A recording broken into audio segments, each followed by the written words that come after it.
नमस्कार, मैं हूं अंशुमान। अर्थम में आपका स्वागत है।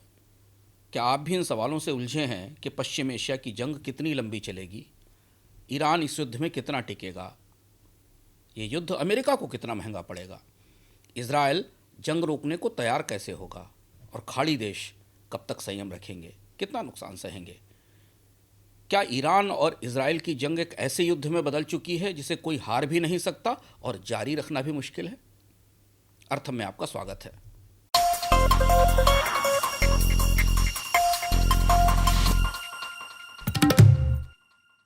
पश्चिम एशिया का मौजूदा संघर्ष एक ऐसे मोड़ पर पहुंच गया है जहां तीनों ही पक्ष अलग अलग तरह की कमी से जूझ रहे हैं, और वो भी ऐसी चीज़ों की जिन्हें आसानी से बदला नहीं जा सकता। जबकि युद्ध की आर्थिक हकीकत तेजी से बदल रही है। किस मोर्चे पर सबसे पहले दरार पड़ेगी? अब यही सवाल इस युद्ध का असली केंद्र बन गया है, और इतिहास शायद इसका संकेत पहले ही दे चुका है। 431 ईसा पूर्व में एथेंस के नेता पेरिक्लीज ने अपनी युद्ध परिषद के सामने एक तर्क रखा जो उस वक्त की रणनीतिक प्रतिभा जैसा महसूस हुआ था। एथेंस के पास खजाना था, ताकतवर नौसेना थी, समुद्र के व्यापार मार्गों पर नियंत्रण था। दूसरी तरफ स्पार्टा के पास मजबूत सेना थी, लेकिन आर्थिक संसाधन सीमित थे। पेरिक्लीज का अनुमान था कि युद्ध मैदान में नहीं बल्कि खाता बही में, अकाउंट्स में जीता जाएगा। एथेंस आर्थिक रूप से स्पार्टा से अधिक समय तक टिकेगा। तकनीकी तौर पर यह गणित सही था, लेकिन जंग का नतीजा बिल्कुल उल्टा निकला। प्लेग, राजनीतिक तौर पर गलत फैसले और स्पार्टन नौसेना ने वो समीकरण बदल दिया एथेंस जिसे अटल मान रहा था। उस समय भूमध्य सागर की सबसे समृद्ध शक्ति होने के बावजूद एथेंस वो युद्ध हार गया। वह युद्ध जिसे केवल आर्थिक ताकत के भरोसे जीतने की उम्मीद की जा रही थी, उसमें स्पार्टा जीत गया। आइए पश्चिम एशिया में लौटते हैं। आज पश्चिम एशिया में चल रहा युद्ध भी पुराने स्पार्टा और एथेंस जैसा ढांचा रखता है। अमेरिका के पास सैन्य शक्ति और तकनीकी बढ़त है। इजराइल के पास राजनीतिक इच्छा शक्ति और एक सुरक्षा केंद्रित राज्य संरचना है। ईरान के पास शायद अप्रत्याशित रूप से सहन शक्ति है। वो संस्थागत क्षमता है जो 4 दशकों से अधिक समय के प्रतिबंधों और कूटनीतिक अलगाव के बावजूद आर्थिक दबाव के बीच तैयार हुई है। ईरान ने समृद्धि की अर्थव्यवस्था नहीं बल्कि जीवित रहने की अर्थव्यवस्था विकसित की है। उसके राज्यतंत्र की स्मृति और उसका ढांचा संकटों में टिके रहने के लिए बना है। और इस युद्ध में एक चौथा पक्ष भी है, खाड़ी सहयोग परिषद यानी खाड़ी देश। सऊदी अरब, यूएई, कतर, कुवैत, बहरीन और ओमान जो इस संघर्ष में खींच लिए गए हैं, और सबसे ज़्यादा आर्थिक झटके उन्हें ही लग रहे हैं। उनके समुद्री मार्ग, उनका ऊर्जा निर्यात, उनके वित्तीय बाजार और उनकी छवि, उनकी साख इस युद्ध की अनिश्चितता का बोझ उठा रहे हैं। तो फिर असली युद्ध कहाँ लड़ा जा रहा है? इस संघर्ष का निर्णायक मैदान शायद मिसाइलें या ड्रोन नहीं हैं, बल्कि आर्थिक सहन शक्ति है। कौन कितना खर्चा उठा सकता है, कितने समय तक, किसकी प्रणाली सबसे पहले थकेगी। जनरल की मिसाइल दुनिया को दिखाई देती है, अर्थशास्त्री की स्प्रेडशीट नहीं। फिर भी इतने लंबे और जटिल संघर्षों में अंततः इकोनॉमिक्स की स्प्रेडशीट ही जंग का आखिरी अध्याय लिखती है। तो पहला सवाल, कितना टिकेगा ईरान? कितनी ताकत और कितनी तैयारी? पश्चिम एशिया का युद्ध अब ऐसे दौर में पहुंच गया है जहां सैन्य लक्ष्य और आर्थिक हकीकत अलग अलग दिशा में चल रहे हैं। ऑपरेशन एपिक फ्यूरी को शुरू हुए लगभग 11 दिन बीत चुके हैं, और अब ये साफ दिख रहा है कि युद्ध की राजनीतिक रणनीति जितनी तेज है, उतनी तेजी से आर्थिक दबाव का असर नहीं पड़ रहा है।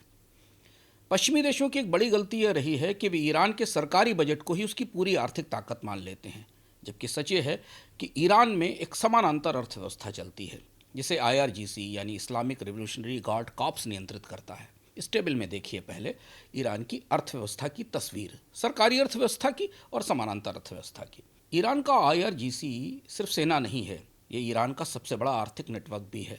इसकी प्रमुख कंपनी खातम अल अंबिया देश के तेल, गैस और इंफ्रास्ट्रक्चर प्रोजेक्ट्स में बड़े ठेके संभालती है।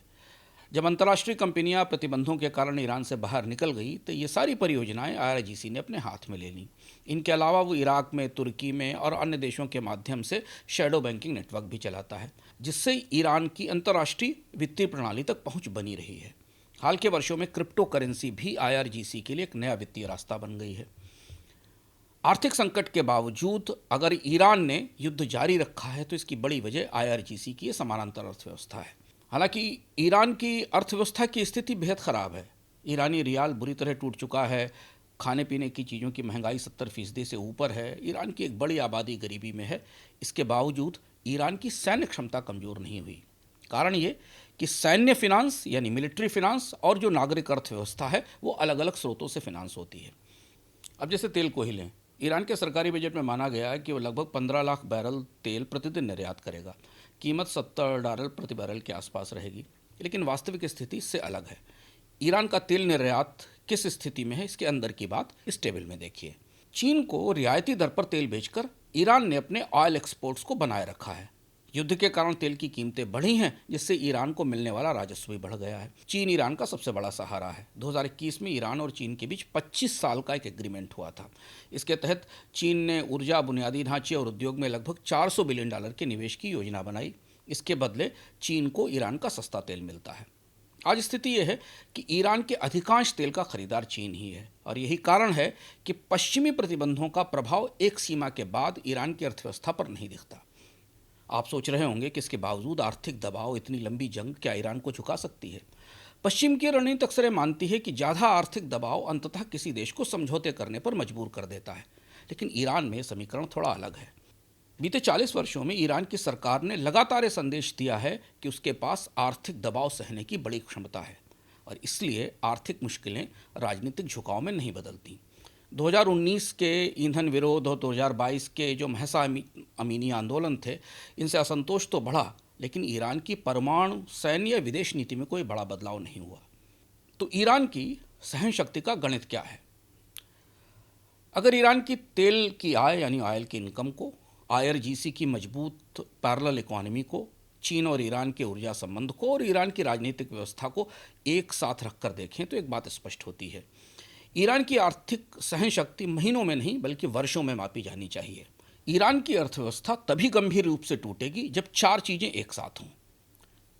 नंबर 1, तेल की कीमत $50 से नीचे चली जाए। दूसरा, चीन ईरान का तेल खरीदना बंद कर दे। तीसरा, IRGC की पैरेलल इकोनॉमी टूट जाए। और चौथा, देश के अंदर राजनीतिक व्यवस्था कमज़ोर पड़ जाए। अभी की स्थिति में ये चारों चीज़ें एक साथ होने की संभावना बेहद कम है, और यही वजह है कि इस युद्ध में असहनीय आर्थिक दबाव की परिभाषा वाशिंगटन के लिए अलग है और तेहरान के लिए अलग है। ईरान ने बीते 4 दशकों में ऐसी परिस्थितियों में टिके रहने की क्षमता विकसित कर ली है, और इसलिए वो इस जंग को लंबे समय तक लड़ने की तैयारी में है। दूसरा सवाल, खाड़ी के देश जो इस जंग में हाशिए पर हैं मगर हमले झेल रहे हैं, उनका क्या? वे कब तक टिकेंगे? उनका संयम कब जवाब देगा? पश्चिम एशिया की इस जंग में खाड़ी सहयोग परिषद यानी GCC के देश सीधे लड़ाई का हिस्सा नहीं है, लेकिन आर्थिक रूप से सबसे ज़्यादा असर उन पर पड़ रहा है। ये देश समृद्ध हैं, उनके पास बड़े सॉवरेन वेल्थ फंड हैं, और उन्होंने पिछले दशक में अपनी अर्थव्यवस्था को तेल से बाहर निकालकर अन्य स्रोतों तक फैलाने की कोशिश की है। फिर भी एक सच्चाई साफ दिख रही है। इस क्षेत्र की आर्थिक सुरक्षा की जो धारणाएं थीं, उनमें युद्ध के जोखिम को पूरी तरह जोड़ा नहीं गया था। GCC के सभी देश एक जैसे जोखिम में नहीं हैं। भूगोल, तेल परिवहन के रास्ते, सरकार के बजट, इन सारी चीज़ों की रोशनी में GCC को 2 हिस्सों में बांटा जा सकता है। कुछ देश संकट को आंशिक रूप से संभाल सकते हैं, जबकि कुछ पूरी तरह हार्मुज स्ट्रेट की अर्थव्यवस्था पर निर्भर हैं। आइए इस टेबल में पहले देखते हैं कि GCC देशों की आर्थिक स्थिति क्या है और उनके जोखिम क्या है। GCC के 2 सबसे बड़े देशों में सऊदी अरब और UAE यानी अमीरात, उनके पास विकल्प हैं लेकिन सीमित हैं। सऊदी अरब के पास एक ईस्ट वेस्ट पाइपलाइन है, जिसके जरिए वो रोज़ करीब 5 मिलियन बैरल तेल लाल सागर की ओर, रेड सी की ओर भेज सकता है, और ये उसकी कुल उत्पादन क्षमता का आधा है। लेकिन समस्या यह है कि लाल सागर का यानबू टर्मिनल अपनी वास्तविक क्षमता का उपयोग नहीं कर पाता। इसके अलावा एशिया को जाने वाले टैंकरों को इस हिस्से में यमन के हूती हमलों का खतरा भी दिखता है। UAE के पास अबू धाबी से फुजैरा तक एक पाइपलाइन है, जिसे होर्मुज के विकल्प के रूप में बनाया गया था, लेकिन हाल में ही फुजैरा बंदरगाह पर भी ड्रोन हमले हुए हैं, और उसके बाद ये रास्ता भी पूरी तरह सुरक्षित नहीं दिख रहा है। अब आते हैं कतर और कुवैत पर। इन दोनों देशों की निर्भरता की स्थिति ज़्यादा जटिल है। कतर दुनिया का सबसे बड़ा LNG एक्सपोर्टर है। उसका लगभग पूरा गैस निर्यात हॉर्मुज स्ट्रेट से होकर जाता है। कुवैत के पास भी कोई वैकल्पिक समुद्री रास्ता नहीं है। यदि हार्मुज बंद रहती है तो कुवैत कुछ समय के बाद अपने उत्पादन को पूरी तरह रोकने पर मजबूर हो सकता है। उसके पास तेल स्टोर करने की सीमित क्षमता है और ये फोर्स मेजोर या उत्पादन बंद करने की प्रक्रिया शुरू हो चुकी है। बहरीन इस मामले में सबसे कमज़ोर कड़ी है। जीसीसी देशों में सबसे बड़ा और सबसे ज़्यादा आर्थिक दबाव बहरीन पर है। बहरीन का पब्लिक डेट जीडीपी का 150% है, सरकार का घाटा काफ़ी बड़ा है, सॉवरेन वेल्थ फंड बेहद सीमित है। ऐसी स्थिति में यदि युद्ध लंबा चलता है तो बहरीन को सऊदी अरब से आर्थिक सहायता की ज़रूरत पड़ सकती है। पहले राजनीतिक रूप से असंभव माना जाता था, लेकिन अब संभावना यह है कि सऊदी अरब की मदद बहरीन तक पहुंचेगी। और अगर आप ध्यान से देखें तो इस जंग में ईरान ने सबसे अधिक मारक और प्रभावी हमले बहरीन पर किए हैं। लेकिन तेल के अलावा एक बड़ा जोखिम भी है। अगर तेल उत्पादन रुकता है तो उसके साथ गैस का उत्पादन भी रुक जाता है। खाड़ी देशों में बिजली उत्पादन और कई बड़े उद्योग जैसे कि धातु उद्योग, उर्वरक, पेट्रोकेमिकल, ये सब गैस पर निर्भर हैं। यानी तेल निर्यात रुकने का असर केवल सरकारी आय पर नहीं बल्कि पूरे औद्योगिक ढांचे पर पड़ता है। नॉन ऑयल इंपोर्ट पर भी इसका असर दिखाई देगा, क्योंकि हॉर्मुज का स्ट्रेट केवल तेल का रास्ता नहीं है, ये खाड़ी देशों का जो अधिकांश गैर तेल व्यापार है, यानी जो आयात हैं जो खाड़ी की खपत के लिए होते हैं, उनका भी रास्ता है। तो ये मार्ग अगर पूरी तरह बंद है तो सामानों को ज़मीनी रास्तों से भेजना संभव तो है, लेकिन लागत बेहद अधिक है, मात्रा कम होगी और समय ज़्यादा लगेगा। तो इसका असर उन उद्योगों पर पड़ रहा है जो अपने कच्चे माल के लिए इम्पोर्ट पर निर्भर हैं। और सबसे बड़ी बात कि खाड़ी के देशों ने जिस नई अर्थव्यवस्था की तैयारी की है उस पर खतरा है। पिछले 10 वर्षों में जीसीसी देशों ने करीब $4 ट्रिलियन के निवेश के साथ अपनी अर्थव्यवस्था को तेल पर निर्भरता से बाहर ले जाने की तैयारी की थी। अमीरात ने 2026 के लिए जीडीपी में करीब 5.6% वृद्धि का अनुमान लगाया था, जो पर्यटन से, व्यापार से और फिनेंशियल सर्विसेज से, खासतौर से क्रिप्टो आदि से आने वाला था। सऊदी अरब के नॉन ऑयल एक्सपोर्ट भी इस साल 17% बढ़े थे। ये जंग से पहले की स्थिति है, लेकिन अब ये सारे अनुमान बदल रहे हैं। ये ध्यान रखना ज़रूरी है कि विदेशी निवेश हमेशा उन क्षेत्रों में जाता है जहां सुरक्षा है, स्थिरता है। सक्रिय युद्ध क्षेत्रों में निवेश पहले जैसी शर्तों पर नहीं आता। तो अब खाड़ी के देश जिस नई हकीकत से, जिस नई वास्तविकता का सामना कर रहे हैं, उसमें सबसे महत्वपूर्ण है कि युद्ध के जोखिम के कारण रिस्क प्रीमियम्स बढ़ रहे हैं। विदेशी कर्मचारियों और निवेशकों का भरोसा कमज़ोर हो रहा है। बड़े मेगा प्रोजेक्ट्स में देरी हो रही है और ये भविष्य की संभावनाएं नहीं हैं। ये बदलाव अभी से हर निवेश के फैसले में, हर टिकट की बुकिंग में, हर उड़ान की बुकिंग में और हर तरीके के सॉवरेन वेल्थ फंड की रणनीति में दिखाई देने लगा है। और यही कारण है कि पश्चिम एशिया का युद्ध केवल सैन्य संघर्ष नहीं है, ये खाड़ी की आर्थिक कहानी को नए सिरे से बदल रहा है। अब तीसरा सवाल, इजराइल कितनी लंबी जंग लड़ सकता है? कितनी ताकत है इजराइल में?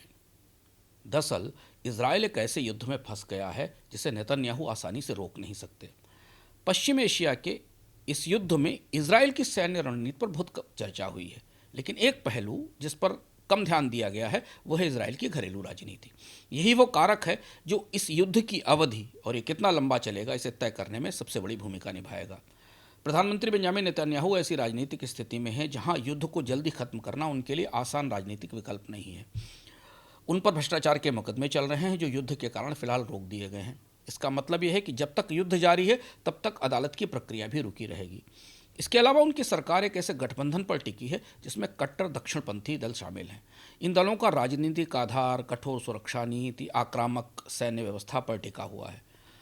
नेतन्याहू के इन सहयोगी दलों के राजनीतिक लक्ष्य बेहद बड़े और आक्रामक हैं। जैसे इनके सहयोगी दलों का लक्ष्य है ईरान में शासन बदलना, इस पूरे खाड़ी क्षेत्र में स्थायी सैन्य बढ़त और सुरक्षा पर नियंत्रण, गाज़ा के मुद्दे का अंतिम समाधान, और ये लक्ष्य किसी छोटे सैन्य अभियान से हासिल नहीं हो सकते। इसलिए इजरायली गठबंधन राजनीति का ढांचा 2026 में शांति समझौते से ज़्यादा लंबे संघर्ष को प्रोत्साहित करता है। घरेलू राजनीति की इस परिस्थिति में ईरान कमज़ोर होते हुए भी अगर कायम रहता है, IRGC नुकसान के बावजूद सक्रिय रहता है और ईरान का परमाणु कार्यक्रम पूरी तरह खत्म नहीं होता है, तो ये नेतन्याहू की घरेलू राजनीति के लिए गंभीर झटका बन सकता है। और ये कोई कॉन्स्पिरेसी थ्योरी या साजिश का सिद्धांत नहीं है। युद्ध काल में लोकतांत्रिक राजनीति का एक सामान्य ढांचा है जिसे युद्ध की चर्चा में नज़रअंदाज किया जा सकता है। तो फिर इजराइल कितने समय तक युद्ध झेल सकता है? इजराइल के सामने अब सबसे बड़ा सवाल सैन्य नहीं बल्कि आर्थिक और तकनीकी क्षमता का है। अनुमान है कि युद्ध की लागत करीब $3 बिलियन प्रति सप्ताह तक पहुंच रही है इजराइल के खर्च के हिसाब से।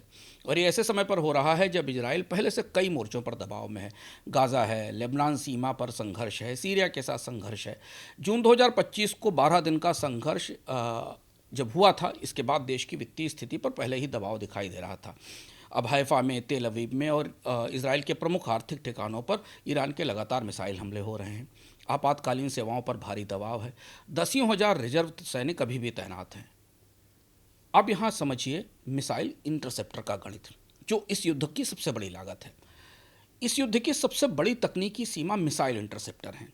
युद्ध के शुरुआती 3 दिनों में ही ईरान ने करीब 200 से अधिक बैलिस्टिक मिसाइलें दागी और हर मिसाइल को रोकने के लिए इसराइल ने अपने रक्षा सिस्टम से इंटरसेप्टर मिसाइलें लॉन्च की। समस्या यह है कि इसराइल इन इंटरसेप्टरों को उतनी तेजी से नहीं बना सकता जितनी तेजी से उनका इस्तेमाल हो रहा है। 6 मार्च को यूरोपीय संघ के डिफेंस कमिश्नर ने भी ये कहा कि अमेरिका के सैन्य संसाधनों पर दबाव बढ़ गया है और इससे महत्वपूर्ण मिसाइल स्टॉक की कमी पैदा हो रही है, जिसका असर खाड़ी देशों पर भी और यूक्रेन पर भी पड़ रहा है। रक्षा रिपोर्ट्स बताती हैं कि अमेरिका के हथियार उद्योग ने इस साल की शुरुआत से पहले ही अपने हथियार उत्पादन को कई गुना बढ़ा दिया था। अब या तो ये असाधारण दूरदर्शिता थी या फिर सैन्य अभियान की तैयारी पहले शुरू हो चुकी थी। लेकिन अक्सर ऐसा होता है कि सैन्य योजनाएं युद्धों को सप्ताहों या महीनों में खत्म होने के लक्ष्य रखती हैं, जैसा कि डोनाल्ड ट्रंप ने इस जंग के शुरू होने से पहले कहा था। लेकिन वास्तविकता में युद्ध कितना लंबा चलेगा ये राजनीतिक संरचना पर तय होता है। इसराइल के मामले में 3 कारक ऐसे हैं जो जंग को लंबा कर सकते हैं। पहला है घरेलू राजनीतिक दबाव, दूसरा सैन्य और आर्थिक लागत का संतुलन और तीसरा क्षेत्रीय सुरक्षा का लक्ष्य।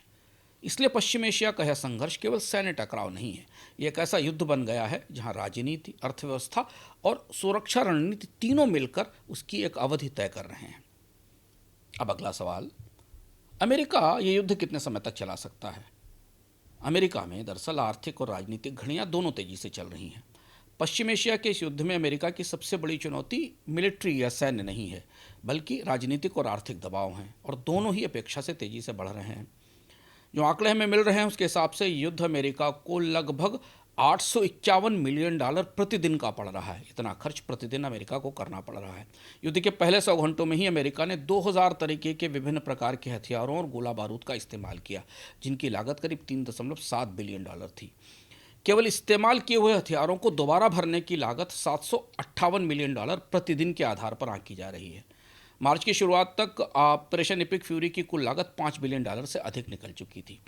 इनमें उन अतिरिक्त नुकसानों को शामिल नहीं किया गया है जिनमें कि कतर में कथित तौर पर नष्ट हुआ $1.1 बिलियन का अमेरिकी रडार है या बड़ी संख्या में इस्तेमाल किए मिसाइल इंटरसेप्टर हैं।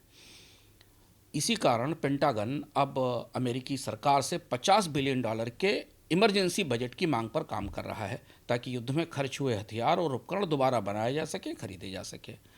अमेरिकी इतिहास में इस तरह का अतिरिक्त युद्ध बजट पहले भी इस्तेमाल हुआ और जारी हुआ है। इराक और अफगानिस्तान के दौरान भी पेंटागन को इस तरह से इमरजेंसी बजट मिले थे, और उस समय तो तमाम बजट विशेषज्ञों ने इसे एक हिडन वार फंड कहा था। इस युद्ध का सबसे बड़ा तकनीकी और आर्थिक दबाव मिसाइल और ड्रोन क्षमताओं पर है। युद्ध के शुरुआती चरण में ही ईरान ने करीब 2000 से अधिक ड्रोन और 500 से अधिक बैलिस्टिक मिसाइलें लॉन्च की। समस्या यह है कि इन हमलों को रोकने के लिए प्रतिरक्षा की जो मिसाइलें इस्तेमाल होती हैं उनकी लागत बेहद अधिक है। आइए इस टेबल में देखते हैं। इस टेबल से देखिए तो ये कोई मामूली अंतर नहीं दिखता। ये एक किस्म की रणनीतिक असमानता है जिसका ईरान लाभ उठा रहा है। सस्ते ड्रोन से महंगी रक्षा मिसाइलों को खत्म करना। 2025 में हुए 12 दिन के संघर्ष के दौरान अमेरिका ने अपने थर्ड इंटरसेप्टर का करीब 30% स्टॉक खत्म कर दिया था और लगभग 80 SM-3 मिसाइलें इस्तेमाल कर ली थी। अब का युद्ध उससे भी ज़्यादा तेज है और कई मोर्चों पर चल रहा है। इसका मतलब यह है कि अमेरिका का मिसाइल स्टॉक तेजी से घट रहा है, जबकि उन्हें दोबारा बनाने की औद्योगिक प्रक्रिया सप्ताहों में नहीं बल्कि वर्षों में पूरी होती है। आर्थिक दबाव के साथ साथ अमेरिका की राजनीति भी इस युद्ध की समय सीमा तय कर सकती है। वैसे राष्ट्रपति डोनाल्ड ट्रंप ने कहा है कि पेट्रोल की कीमतें थोड़ी बढ़ती हैं तो उन्हें चिंता नहीं है, लेकिन ये राजनीतिक रूप से बेहद टिकाऊ रुख नहीं है। पिछले सप्ताह अमेरिका में पेट्रोल की कीमत में रिकॉर्ड बढ़ोतरी हुई, जो 2022 में रूस यूक्रेन युद्ध के बाद सबसे बड़ी साप्ताहिक वृद्धि है। और ऐसे समय हो रही है जब अमेरिकी अर्थव्यवस्था में कई चुनौतियां हैं। टैरिफ बढ़ने के कारण लगातार महंगाई बढ़ रही है, रोजगार में वृद्धि नहीं हो रही है, और इन सब के ऊपर अगर तेल की कीमतों का झटका जुड़ेगा तो महंगाई और ज़्यादा बढ़ेगी, और इसके बाद अमेरिकी केंद्रीय बैंक के लिए ब्याज दरें घटाना मुश्किल होता जाएगा। इसी समय सरकार को युद्ध के लिए $50 बिलियन का अतिरिक्त बजट भी चाहिए, जबकि कांग्रेस ये कह रही है कि घरेलू सामाजिक खर्च में कटौती की जाए। ये संयोजन, महंगाई, रक्षा पर बढ़ता खर्च और भारी कर्ज, अमेरिकी राजनीति में डोनाल्ड ट्रंप को लंबे समय तक टिकने की ताकत नहीं देता है। तो आप सोच रहे होंगे कि इस जंग में कौन कितना टिकेगा, इसका मैट्रिक्स क्या है? तो आइए इसे देखते हैं। हमने इसे सहन शक्ति के मैट्रिक्स का नाम दिया है। पश्चिम एशिया के इस युद्ध को समझने का एक तरीका यह भी है कि इसे केवल सैन्य टकराव के रूप में नहीं, बल्कि जंग सहने और जंग लड़ने की आर्थिक क्षमता के नज़रिए से देखा जाए। और यहाँ हमें हर पक्ष की, इजराइल, ईरान, अमेरिका और जीसीसी के देशों की एक अपनी अपनी घड़ी दिखती है, एक टाइमर दिखता है। किसी की सैन्य है तो किसी की आर्थिक और किसी की राजनीतिक। सवाल यह है कि सबसे पहले कौन थकेगा। आइए इस टेबल को देखिए। इस टेबल को अगर आप देखें तो आपको दिखेगा कि हर पक्ष अलग अलग समय सीमा पर काम कर रहा है। किसी की सैन्य क्षमता पहले थक सकती है और किसी की अर्थव्यवस्था पहले टूट सकती है, तो किसी को राजनीतिक रूप से पहले बड़ी चुनौती आ सकती है। यदि युद्ध इसी स्तर पर चलता रहा तो 3 सप्ताह में ही इसकी लागत दसियों अरब डॉलर तक पहुंच सकती है। तुलना के लिए इराक युद्ध की लागत को समझते हैं, जो करीब करीब $3 ट्रिलियन आंकी गई थी। कई अलग अलग विशेषज्ञ भी मान रहे हैं कि यह युद्ध आर्थिक रूप से बहुत महंगा साबित होगा। अमेरिका ने शुरू में इस सैन्य अभियान की सीमा 4 से 6 सप्ताह बताई थी, लेकिन अब डोनाल्ड ट्रंप और पेंटागन के और रक्षा मंत्री के बयान अलग अलग समय और अलग अलग अनुमान दे रहे हैं। कहीं 2 सप्ताह के अनुमान आ रहे हैं, कहीं 4 और कहीं 6 सप्ताह के। रक्षा मंत्री ने कहा है कि अभियान अभी बस शुरू ही हुआ है, और अगर 11-12 दिन बाद भी इस युद्ध को शुरुआत माना जा रहा है तो इसका अर्थ ये है कि वास्तविक स्थिति यानी वास्तविक समय सीमा जो तय की गई थी, युद्ध उससे आगे जाने वाला है। इस युद्ध की वास्तविकता केवल मिसाइलों या सैन्य रणनीति से नहीं समझी जा सकती। इसमें हर दिन जो $891 मिलियन का खर्च है, ये अपने आप में एक संदेश है कि ये युद्ध केवल मैदान में नहीं, अमेरिका की बजट और राजनीति के भीतर ही लड़ा जा रहा है। और यही आर्थिक मीटर शायद इस संघर्ष की वास्तविक सीमा तय करेगा। तो अब हम आ गए हैं अर्थम के समापन पर। दूसरे विश्व युद्ध की बात है। 1944 की सर्दियाँ थीं। मित्र देशों के बमवर्षक विमानों ने रोमानिया के प्लोइश्ती इलाके पर बमबारी शुरू की। ये वहाँ का तेल क्षेत्र था। व्यवस्थित रूप से इसे टारगेट किया गया। यही तेल क्षेत्र नाजी युद्ध मशीन को ईंधन देता था। जर्मनी के हथियार मंत्री अल्बर्ट शिपेर ने बर्लिन में बैठकर एक हिसाब लगाया। उन्होंने कहा कि जर्मन सेना के पास अब केवल 8 महीने का ईंधन बचा है, और अगर प्लोइश्ती के तेल कुएं उड़ गए तो फिर टैंक रुक जाएंगे, विमान उड़ान नहीं भर पाएंगे। यूरोप की सबसे शक्तिशाली सैन्य मशीन एक भारी लेकिन एक धातु का ढेर बन जाएगी। स्पेयर ने यह विश्लेषण हिटलर के सामने रखा। हिटलर ने इसे खारिज कर दिया, और सच्चाई यह है कि 1945 का वसंत आने तक जर्मन टैंक पूरी तरह रुक गए और हिटलर की हार की शुरुआत हो गई। प्लोइश्ती की कहानी केवल तेल की कहानी नहीं है, बल्कि उस क्षण की कहानी है जब राजनीतिक इच्छा शक्ति या राजनीतिक लक्ष्य और आर्थिक वास्तविकताएं एक दूसरे से अलग हो जाती हैं। और जब ऐसा होता है तो इस अंतर की कीमत चुकाते हैं वे लोग जिनका जंग के निर्णय से कोई लेना देना नहीं था। आज पश्चिम एशिया के युद्ध में वही अंतर साफ दिख रहा है। ये पहले विश्व युद्ध के बाद की बात है। 1919 में अर्थशास्त्री जॉन मेनार्ड केन्ज पेरिस के शांति सम्मेलन में गए और वहाँ से निराश होकर वापस लौटे, और 1 महीने बाद उन्होंने 20वीं सदी की सबसे दूरदर्शी किताब लिखी। किताब का नाम था the economic consequences of the peace. उनका तर्क बड़ा सरल लेकिन कठोर था। उनका कहना था कि शांति सम्मेलन के कमरे में बैठे लोगों को अपने फैसलों के आर्थिक परिणामों की समझ भी नहीं थी, और इन परिणामों को जानने में उनकी रुचि भी नहीं थी। केन्ज ने लिखा कि इन फैसलों की कीमत वे लोग चुकाएंगे जिन्हें उस मेज पर बैठने का मौका नहीं मिला। इतिहास ने केन्ज को सही साबित किया। वर्साय संधि का बिल 1923 में जर्मनी की हाइपर इन्फ्लेशन के रूप में सामने आया। 1929 में ग्लोबल डिप्रेशन हुई, वैश्विक मंदी आई, और उसके बाद 1933 में उसके राजनीतिक परिणाम सामने आने लगे। तो यानी जो पेरिस के शांति सम्मेलन का या पहले विश्व युद्ध के खर्च का बिल आया था, वो जब लोगों तक पहुंचा, तब तक वर्साय संधि के जो कई वास्तुकार थे वे राजनीति की दुनिया से दूर जा चुके थे, कुछ तो इस दुनिया में नहीं रहे। थ्यूसिडियस ने एक महत्वपूर्ण बात लिखी है। उसने लिखा है कि शक्तिशाली वही करते हैं जो वे कर सकते हैं, और कमज़ोर वही सहते हैं जो उन्हें सहना पड़ता है। युद्ध की एक अपनी बड़ी कीमत होती है जिसे जंगबाज नेता पढ़ना नहीं चाहते। ये कीमत युद्धभूमि पर नहीं लिखी जाती, वो खाता बही में, इकोनॉमिक्स में, बजटों में लिखी जाती है, और लगभग हमेशा वे लोग उसे चुकाते हैं जिनके हाथ में ना तो वो हिसाब की कलम थी और ना हथियार। जनरल युद्ध की रणनीति बनाते हैं, राजनेता उसकी समय सीमा तय करते हैं, लेकिन अंत में अर्थशास्त्री ही वो गणित लिखते हैं जो ये बताते हैं कि किसकी घड़ी सबसे पहले ख़त्म होगी। और जब तक वो गणित समझ में आती है तब तक बहुत देर हो चुकी होती है। पश्चिम एशिया की जंग अब इसी मुकाम पर पहुंच गई है। और अब कुछ बात पिछले अर्थम की, जिसे आपका प्रोत्साहन, आशीर्वाद, प्यार मिला, इसके लिए हम आपके आभारी हैं। पूरी बोनस की टीम आपकी आभारी है। हमने 2 बिंदु उसमें रखे थे। एक महत्वपूर्ण बात यह थी कि डोनाल्ड ट्रंप पूरी दुनिया की ऊर्जा अर्थव्यवस्था पर नियंत्रण चाहते हैं। ये ट्वीट अपनी स्क्रीन पर देखिए जो उन्होंने 11 तारीख को अपने ट्रुथ सोशल से जारी किया है। ये बताता है कि डोनाल्ड ट्रंप का ऊर्जा डॉक्ट्रिन क्या है। और दूसरी बात, हमने जिक्र किया था ओटोमन साम्राज्य का और उसके अंतिम दिनों का, जिसके पतन के बाद, ओटोमन साम्राज्य के विघटन के बाद दुनिया पहले विश्व युद्ध की तरफ चली गई। ओटोमन साम्राज्य का जो अंतिम समय था, अंतिम 10 साल थे, वे बेहद घटना बहुल थे, असंख्य नायक और खलनायक थे। और जानना चाहते हैं तो इस किताब को पढ़िए। ये किताब आपकी स्क्रीन पर है। आपको इस दौर के बारे में, जो कि दुनिया का सबसे उथल पुथल वाला दौर था, कई सारी दिलचस्प बातें इस किताब से पता चलेंगी और आपको पता चलेगा कि दुनिया की अर्थव्यवस्थाएं या राजनीतिक व्यवस्थाएं लंबे समय के बाद क्यों दरक जाती हैं और टूटने लगती हैं। इस अर्थम पर भी आपकी प्रतिक्रियाओं का इंतज़ार रहेगा। अगर आप रोज़ाना की खबरों का क्यों जानना चाहते हैं तो द वाई फैक्टर को फॉलो करिए। इंस्टाग्राम पर इतिहास और किताबों के बारे में जानना चाहते हैं तो टाइम मशीन और बुकनू पर आइए। फिर मिलते हैं अगले अर्थम में।